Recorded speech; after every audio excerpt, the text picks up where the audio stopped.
ब्रेकनंतर आपल्या सगळ्यांचं पुन्हा एकदा स्वागत. अर्थ आणि संकल्प, कारण आर्थिक विषयात एक विशिष्ट संकल्प करण्याची आता गरज आहे आणि तरच तो काही चांगली उद्दिष्ट आपण गाठू शकतो. अगदी आपण याचबद्दल अर्थसंकल्पाबद्दलच्या अपेक्षा काय असू शकतं अर्थसंकल्पात याबद्दल जाणून घेतोय. आपल्यासोबत विश्वास पाठक, विश्वास उडगे आणि दीप्ती नायर हे तिघही जण आहेत. विश्वास पाठक यांच्याकडे मी जाणार आहे. विश्वास पाठकजी, आत्ता बघितलं तर सगळ्यात जास्त लक्ष हे आरोग्य क्षेत्राकडे जाणं गरजेचं आहे. फक्त भारत नाही तर अगदी जगभरातल्या पुढारलेल्या अग्रेसर असलेल्या देशांना सुद्धा ही आरोग्य क्षेत्रावर किती भर द्यायचा आहे हे कळलेलं आहे. त्यामुळे या बजेटमध्ये ग्रामीण क्षेत्रातलं आरोग्य असू देत किंवा अगदी शहरी क्षेत्रातलं आरोग्य असू देत, या दोन्हीकडे तितकाच भर देण्याची गरज आहे. तुम्हाला वाटतं की या अर्थसंकल्पामध्ये त्या दृष्टीने तरतूद केली जाऊ शकते, आणि जर ती असेल तर ती किती प्रमाणात असू शकते, करायला पाहिजे? नक्कीच चांगला प्रश्न आहे, पण तो उत्तर द्यायच्या आधी काय की आमच्या राजकारण्यांची क्रेडिबिलिटी जरा कमी असते. मात्र अर्थशास्त्री जे बोलतात ते खरं असतं असं गृहीत धरतात, म्हणून मी दीप्ती त्यांना काही करेक्ट करू इच्छितो. दीप्ती ते बोलता बोलता म्हणाले की आपलं बजेट साईज हे 300 लाख कोटी आहे. ते 300 लाख कोटी 30 लाख कोटी आहे. आपला जीडीपी हा 210 लाख कोटीचा आहे. दुसरं त्यांनी असं म्हटलं की आपण -7 वरनं आपण +11 जेव्हा रिकव्हरी करतो तर ते 3 किंवा 4 असं त्यांनी नेटिंग ऑफ केलं, अरिथमॅटिक केलं. पण तसं नसतं. -7 वरनं 0 पर्यंत तो प्रवास करायचा असतो. 0 वरनं तो 11 वर जायचा असतो. म्हणजे जवळजवळ तो 18 युनिटचा त्याच्यामध्ये गेन असतो. फक्त 3 आणि 4चा युनिटचा गेन जर असता तर तो -7 वरनं -3 वर आला असता, -2 वर आला असता. त्यामुळे ही मोठ्या प्रमाणामध्ये झेप होणार आहे हे लक्षात घ्यायला हवं. आता राहिला प्रश्न, नाही मला बोलू द्या. आता राहिला प्रश्न आरोग्य क्षेत्राचा. तर आरोग्याच्या दृष्टीने कोविड नंतर फार मोठ्या प्रमाणामध्ये या सरकारकडनं जनजागृती चालू आहे, स्टेप्स घेणं चालू आहे. आपण बघितलं असाल की कोविडमध्ये सगळ्यात आधी लसीच्या दृष्टीने जे प्रयत्न झाले, डायरेक्ट पीएमओ कडनं मॉनिटरिंग झालं, ते भारतातच झालं. आणि आजच्या तारखेला जगामध्ये कोविड हा सगळ्यात मोठा हेल्थचा इश्यू आहे, जो भारताने जवळजवळ सॉल्व्ह केलेला आहे. आणि मोठ्या प्रमाणामध्ये लसीकरण सुरू आहे. मोठ्या प्रमाणामध्ये फ्रंटवर जे काम करतात त्यांना देखील आपण व्हॅक्सिनेट केलेलं आहे. त्यामुळे तो देखील विचारेल. आधीच्या बजेटपेक्षा या बजेटमध्ये हेल्थवर नक्कीच वाढलेलं असेल. राहिला प्रश्न शेतकऱ्यांचा. शेतकऱ्यांच्या दृष्टीने हे सरकार नेहमीच कटिबद्ध आहे. शेतकऱ्यांना ज्या ज्या गोष्टी मिळाल्या, ते पीक विमा असो, त्यांना घरं असो, वीज असो, उजाला गॅसच्या माध्यमातून गॅस असो, या सगळ्या गोष्टी शेतकऱ्यांना मिळणारच आहे. मात्र हे करत असताना या सरकारला थोडी तारेवरची कसरत ही करावी लागेल. जे आपल्याला उडगी साहेबांनी म्हटलं की शेवटी इकॉनॉमीला फ्युअलिंग करण्यासाठी बँकेचा मोठा एक वाटा असतो. आणि त्या मोठ्या वाट्या असण्याच्या दृष्टीने बँकेचं कॅपिटलायझेशन जे पूर्वी 80,000 कोटींनी केलं होतं ते यावेळेस देखील आपल्याला मिळेल. कारण आपल्या इकॉनॉमीमधला मेजर स्टेक होल्डर हा बँकिंग क्षेत्र आहे. बँकिंग आहे, नंतर कर्मचारी आहे, नंतर शेतकरी आहे, सरकार आहे, सगळेच आहेत. त्यामुळे बँकिंगला देखील मोठ्या प्रमाणामध्ये कॅपिटलायझेशन करून याला चालना देण्यात येईल. बरं, एका पुढे जाण्यापूर्वी म्हणजे केतकी पुढचा प्रश्न विचारेल, पण त्यापूर्वी एका गोष्टीचा फक्त उल्लेख करतो. अर्थसंकल्पाकडे कोण कसं पाहतं, आणि त्यातला एक पॅरामीटर असतो स्टॉक मार्केट. आणि स्टॉक मार्केटला नेहमीच सेन्सिटिव्ह इंडेक्स असं म्हटलं जातं. आणि आज जो काही सेन्सेक्सचा सेन्सिटिव्ह इंडेक्स आहे तो काहीसा पॉझिटिव्ह मोडवर दिसतोय. गेल्या 2-3 दिवसात थोडंसं करेक्शन आलं होतं, पण आता पुन्हा एकदा आजची सकाळची सुरुवात ही त्या अर्थानं, म्हणजे जे आकड्यांचा विचार करून गणितं मांडत असतात ना, त्यांच्याकरता ही उडगीसर बातमी की पॉझिटिव्ह आहे म्हणजे शेअर बाजार. दीप्ती, केतकी. अगदी. आणि विश्वास उडगी, त्याच बद्दल विचारायचं आहे की आत्ता तरी सेन्सेक्स वधारलेला आहे. 308 अंकांनी आत्ता तरी सेन्सेक्स वधारलेला आहे. मग अशी जसं तुम्ही सांगितलं की बँकिंग क्षेत्राला तर खरोखरच खूप अडचणी आहेत. पण सर्वसामान्यांना हाच प्रश्न आहे की इंटरेस्ट रेटबद्दल काय होणार. म्हणजे एक तर इंटरेस्ट रेट, आणि दुसरं म्हणजे जो करदाता आहे, सर्वसामान्य करदाता, त्याच्याबद्दल काय होणार. काय तुमचे अंदाज आहेत, काय होऊ शकतं? मगाशी विश्वास पाटकांना जो तुम्ही प्रश्न विचारला त्याच्यावरती मी थोडंसं बोलतो आणि मग या मुद्द्यावर येतो. एकूणच आरोग्य क्षेत्रामध्ये खर्च फार मोठ्या प्रमाणात करणं हे या अर्थसंकल्पात फार आवश्यक आहे, ती गरज पण आहे. आणि सरकार गुंतवणूक करेल किंवा नाही, तर या प्रश्नाचं उत्तर खरं म्हणजे आपल्या सर्वसामान्यांच्या दृष्टीने महत्वाचं आहे. सरकार करेल, परंतु त्यांनी काय करावं याच्याविषयी मी असं मत व्यक्त करतो की म्हणजे सर्वसामान्य जनतेचंच हे मत आहे की खाजगी क्षेत्रामधले हॉस्पिटल्स त्याच्यावरती खर्च का सरकारी क्षेत्रातले हॉस्पिटल्स त्या आरोग्यावरचा खर्च, त्यामुळे जन आरोग्यासाठी हॉस्पिटल्स ही जिल्हा पातळीवरती सरकारने मोठी गुंतवणूक करून निर्माण करावीत, ही एक लॉंग टर्म अशी योजना सरकारने आखणं आणि त्याकरता भांडवली गुंतवणूक करणं आवश्यक आहे, असं माझं पहिलं मत आहे आरोग्याचं. आणि ती सरकार काही प्रमाणात करेल असा एक विश्वास आहे. त्याच पद्धतीने सामाजिक सेवा आणि शिक्षण क्षेत्राच्या जनतेच्या दृष्टीने काय गुंतवणूक करायचं हाही मानस कदाचित सरकारचा असू शकतो या बजेटमध्ये. आणि त्याकरता ते 30 लाख कोटीचं जे एकूणच एक्सपेंडिचर असलेलं बजेट वाढलं तरी हरकत नाही, किंवा वाढलंच पाहिजे. ते जनतेच्या दृष्टीने भांडवली खर्च सरकारचा वाढला पाहिजे, हा माझा पहिला मुद्दा. दुसरा मुद्दा, तुम्ही जो विचारलेला प्रश्न की व्याजदर जो आहे तो आत्ताच रिझर्व्ह बँकेने खूप प्रयत्न करून तो 2.5% खाली नेलाय. पण त्याचा दुसरा अर्थ असा आहे की बँकांमध्ये कॉस्ट ऑफ फंड्स आणि कॉस्ट ऑफ डिपॉझिट नावाच्या 2 संकल्पना असतात. याचा एक विपरीत परिणाम काय होतो माहितीये का, बँकांमध्ये ज्या फिक्स्ड डिपॉझिट किंवा सेव्हिंग्ज आहेत त्याचा व्याजदर सरकारला, जेव्हा कर्जावरचं व्याजदर कमी केलं जातं, त्याची करोलरी अशी आहे की तुमच्या ठेवी ज्या बँकांमध्ये आहेत त्याचं व्याज कमी होतं. आणि दुर्दैवाची गोष्ट अशी की बचत करणारा जो वर्ग आहे तो सर्वसामान्य कष्टकरी आणि मध्यम वर्ग आहे, तो श्रीमंत वर्ग बचत कमी करतो. उदाहरणार्थ 100 25% जर श्रीमंत वर्ग करत असेल म्हणजे धनाढ्य सुद्धा, पण 75% तर मध्यम वर्ग आणि कष्टकरी करतात. आणि त्यांची जी बचत आहे ती या देशातल्या एकूणच 150 लाख कोटीपैकी 75% असं आपण म्हटलं तर त्याचा व्याजदर या सिनियर सिटीजन्सना किती मोठ्या प्रमाणात भुर्दंड पडतो तुम्ही विचार करा. त्यांची आयुष्याची ठेव बचत ठेवीत कुठल्याही असेल तर त्याच्यात व्याजदर आता किती झालाय, तो 4 ते 5% मध्ये आलेला आहे.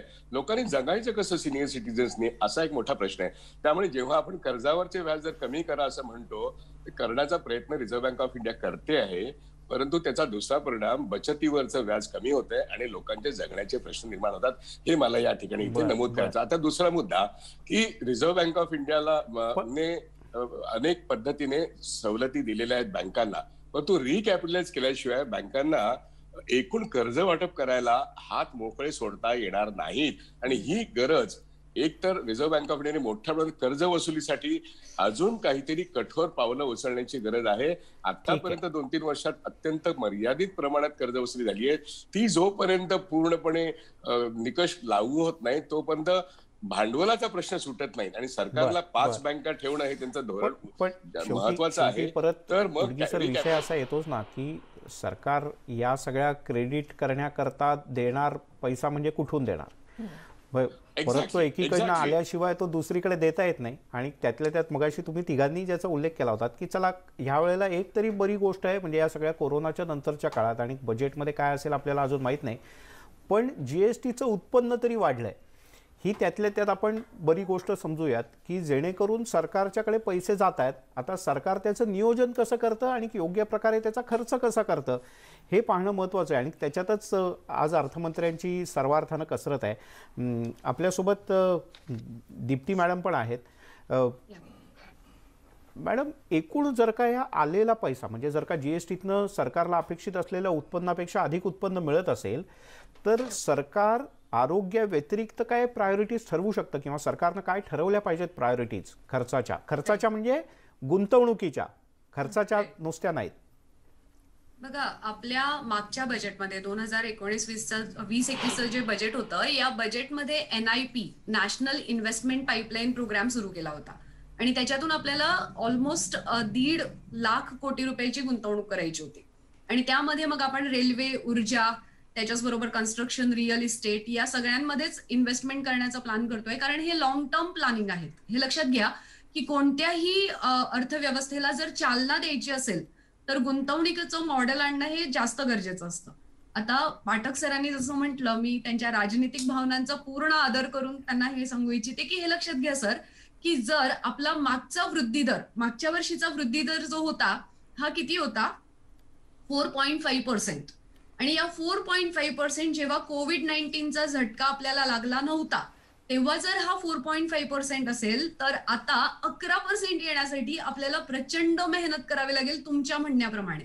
पण ऍज अर्थशास्त्रज्ञ किंवा आर्थिक विषयाचा अभ्यास करताना आपल्याला असं लक्षात येतं की सगळ्या जगाच्या इकॉनॉमी जिथे कॉन्ट्रॅक्ट झालेल्या आहेत तिथे तुम्ही 11%चा वृद्धी दर एक्सपेक्टच करू शकत नाहीत. आणि इव्हन 11%चा वृद्धी दर आपला जेव्हा 1991च्या वेळेला उदारीकरण झालं होतं ना, त्याच्यानंतर काही वर्ष आपण पाहिला होता डबल डिजिट ग्रोथ.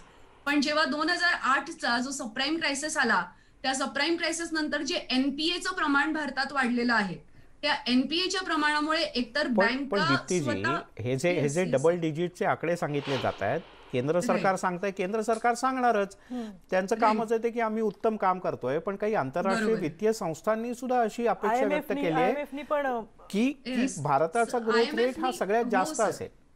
बघा, हे लक्षात घ्या की भारताचा ग्रोथ रेट सगळ्यात जास्त असेल असं गीता गोपीनाथन यांचं म्हणणं जे आहे ते या आधारावर आहे की आपण ऍग्रिकल्चर मध्ये सरप्लस लावू, पण आपण इंडस्ट्रीज मध्ये कॉन्ट्रॅक्ट केलेलं आहे. 9.6%चं कॉन्ट्रॅक्शन झालेलं आहे. जे सर्व्हिस सेक्टर जिथे आपण एक्सपोर्ट करत होतो ते खूप जास्त आपलं कमी झालेलं आहे ना. इव्हन आता कोरोनाच्या काळामध्ये सुद्धा आपला आयात कमी होऊन निर्यात वाढवण्याचा आपण प्रयत्न केलेला आहे. आणि या प्रयत्नांवर जर आपण सातत्याने टिकून राहिलो, जे सगळ्यात महत्वाचं आहे. बघा, आता सर्वसामान्यांना ज्याचा फटका बसलेला आहे ते आहे डिझेल पेट्रोलचे भाव. तर जर डिझेल पेट्रोलचे भाव आंतरराष्ट्रीय बाजारामध्ये $1 कमी झाले तर आपल्या भारत सरकारला 4 ते 5 हजार कोटी एवढं उत्पन्न त्यांचं वाढतं. ठीक आहे, तुमच्या लक्षात येत आहे. आता इथे आंतरराष्ट्रीय बाजारात जेव्हा डिझेल पेट्रोलचे भाव कमी झाले तेव्हा सुद्धा भारतात आपण पेट्रोलच्या किमती वाढलेल्या बघितलेल्या आहेत. म्हणजे जे उत्पन्नामध्ये वाढ झालेली आहे ते आबकारी उत्पन्न जे डिझेल पेट्रोल मधून आपलं वाढलेलं आहे ते ऑलमोस्ट 35% इतकं उत्पन्न वाढलेलं आहे. आता हे जे उत्पन्न आहे ते आंतरराष्ट्रीय तेलाच्या किमती जरी वाढल्या तरी तेवढंच टिकवून ठेवायचं, हा सगळ्यात मोठा चॅलेंज आहे भारत सरकारच्या समोर सध्या. म्हणून तर दीप्तीजी, सरकार इतकं टीका होऊन सुद्धा, म्हणजे कुठलंही सरकार पेट्रोल आणि कांदा या दोन बाबतीत प्रचंड सेन्सिटिव्ह असतं, बाकी कशात नसलं तरी, पण इतकी टीका सहन करून सुद्धा केंद्रानं त्याच्यावरचे दर नाही कमी केले. कारण सरकारला शेवटी उत्पन्न पाहिजे. जे सरकारला कदाचित शेतीतनं कमी आलंय, मधल्या काळात इंडस्ट्रीतनं अधिक कमी आलंय, त्यामुळे उत्पन्नाचा सोर्स काय तर फक्त ऑइल आहे. आता उडगी सरांना एक मुद्दा मांडायचा आहे सर, थोडक्यात 30 सेकंदात, मग एक ब्रेक घ्यायचा आहे. मला मुद्दा असा मांडायचा आहे की जीएसटी मुळे सर्वसामान्य माणसंच कर भरतात आणि उद्योगपतींना सुद्धा ती जीएसटी अडचणीच आहे. जरी आता जीएसटीचं कलेक्शन रेकॉर्ड ब्रेक झालेलं आहे या महिन्यामध्ये, तरी सुद्धा अर्थात ही चांगली गोष्ट आहे, पण जीएसटीचा कर हा सर्वसामान्य माणसं भरतात, इन्क्लुडिंग शेतकरी भरतो, हे लक्षात घ्या. आणि पेट्रोलच्या भावातून उत्पन्न सरकारचं वाढलं असलं तरी तिथे सुद्धा सर्वसामान्य माणसंच त्यांचाच खिस्सा कापला जातोय. त्यामुळे कुणावरती भर टाकावा ह्याचं एक नियोजन सरकारचं असलं पाहिजे. सरकार त्या ठिकाणी संवेदनशील नाहीये असं मला म्हणायचं आहे. ठीक आहे.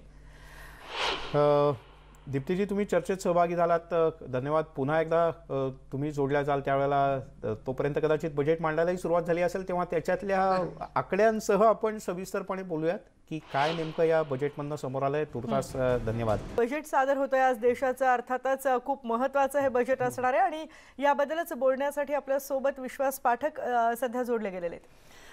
पाठक सर, विश्वास उडगी आणि नेहा मॅडम तर नाही आहेत सध्या आपल्याबरोबर, पण आता वेळ थोडासा कमी होत चालला आहे. म्हणजे आता साधारण 10 वाजायला आलेले आहे. अजून 1 तासाने बरोबर डिजिटल पॅडवरून देशाचा अर्थसंकल्प पहिल्यांदा मांडला जाईल. तुम्हाला थोडा वेगळा प्रश्न विचारायचा आहे मला. मगाशी तुम्ही शेतीचा उल्लेख केलात, पण शेतीच्या बरोबरच शिक्षण हा सुद्धा एक अतिशय महत्त्वाचा घटक आहे. गेल्या काही काळात, म्हणजे साधारण जेव्हा अर्थमंत्री अरुण जेटली होते तर त्यावेळेला त्यांनी जे मांडलेलं शेवटचं बजेट होतं त्यात शैक्षणिक विषयात मोठ्या प्रमाणात गुंतवणुकीचा विचार सरकारनं बोलून दाखवला होता. नंतर प्रत्यक्षात त्यातल्या काही गोष्टी झाल्या नाही. आत्ताच्या बजेटकडनं तुम्हाला काय वाटतं, जेवढं आव्हान शेती क्षेत्राचं आहे तेवढंच आव्हान शिक्षण क्षेत्राचं सुद्धा आहे? नक्कीच शिक्षण क्षेत्राचं आहे. आणि शिक्षण क्षेत्रामध्ये मोदी सरकारने 2014 पासून अनेक प्रकारचे निर्णय घेतले. कारण या क्षेत्रामध्ये जोपर्यंत इन्व्हेस्टमेंट होणार नाही तोपर्यंत तुम्हाला त्याचे रिझल्ट दिसणार नाही. आणि म्हणूनच एफडीआयच्या माध्यमातून काही प्रमाणामध्ये काही युनिव्हर्सिटीमध्ये पैसे यायला सुरुवात झालेली आहे. आज भारतामध्ये जागतिक स्तरावरच्या अनेक संस्था, इंजिनिअरिंग कॉलेजेस असो, मेडिकल कॉलेजेस असो, हे तर आहेच. At the same time primary एज्युकेशनच्या दृष्टीने देखील अनेक अशा स्कीम्स आहेत ज्या गावागावांमध्ये पोहोचलेल्या आहेत. आता कोरोनानंतर एज्युकेशन सेक्टर जे आहे हे थोडंसं एका वेगळ्या आव्हानक स्थितीला जाणार आहे. कारण इथे आता डिजिटलच्या माध्यमातून, व्हिडिओच्या माध्यमातून देखील शिक्षण तुम्हाला मिळणार आहे. त्यामुळे अशा प्रकारचं डिजिटल शिक्षण कसं देता येईल, त्याच्यामध्ये काय करता येईल, या दृष्टीने नक्की प्रयत्न होणार आहे. आणि हे करत असताना मोठ्या प्रमाणामध्ये जसं महाराष्ट्राचा जर विचार केला तर मोठ्या प्रमाणामध्ये एम्स सारखे कॉलेजेस, मोठे सारखे लॉ कॉलेजेस, मोठे मोठे मेडिकल कॉलेजेस हे देखील आलेले आहे. ज्या बिहारमध्ये केवळ फक्त 1 किंवा 2 असे मेडिकल कॉलेजेस होते, तिकडे 11 मेडिकल कॉलेजेस इंटरनॅशनल दर्जाचे आणलेले आहे. त्यामुळे या दृष्टीने देखील या सरकारचा नक्कीच प्रयत्न चालू आहे. अगदी मिलिंद सर, जो मुद्दा त्यांनी मांडलाय की मेडिकल कॉलेजेसची संख्या वाढणं हे शिक्षण आणि आरोग्य क्षेत्राच्या दोन्हीच्या दृष्टीनं खूप या पुढच्या काळामध्ये महत्त्वाचं असणार आहे. त्यावर किती गुंतवणूक सरकार करतंय हे देखील बघणं खूप महत्त्वाचं आहे. तसेच आणखीन एक मोठं आव्हान आहे, त्यात आपण या चर्चेच्या पुढच्या टप्प्यात बोलूयात. ते म्हणजे मगाशी दीप्ती नायर यांनी त्याचा उल्लेख केला की साधारण अर्ध बजेट बहुधा गेल्या काही काळात झालंय. त्यातले काही मुद्दे आलेत, कारण आत्मनिर्भर भारत मांडलेलं आणि MSMEच्या करता आणि इंडस्ट्रीच्या करता दिलेलं मोठं पॅकेज, यामुळे अनेक गोष्टींचं सुतोवाट झालेलं आहे.